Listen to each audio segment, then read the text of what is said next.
Para sa kaalaman ng lahat, so ito yung tinatawag natin na single pole type waterproof circuit breaker.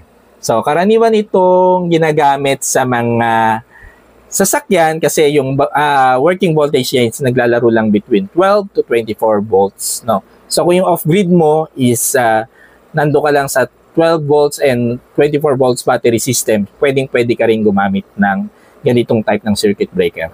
So ano ba yung application nito? Para sa akin, sa setup ko, hanggat maaari, pipilit ko pa rin yung normal MCB para ma-install yun sa aking off-grid. Pero pag gipitan na talaga yung space, no, at wala na akong mapaglugaran ng circuit breaker na MCB and yung box niya, so kagaya nitong sa POEMR ko, halos wala na rin ako mapaglagyan dyan. At dito rin, so yun na, no, at least yung positive line is lalagyan mo ng circuit breaker, no? So hindi naman pwede nating walang bahala na ano yung tawag dito?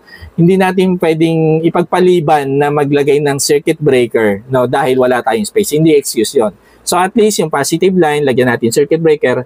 Ang kagandahan pa nito, pagka waterproof type ang ginamit mo, hindi mo na kailangan lagyan ng box, no? Kasi cover na yung mga metal parts ng ating circuit breaker.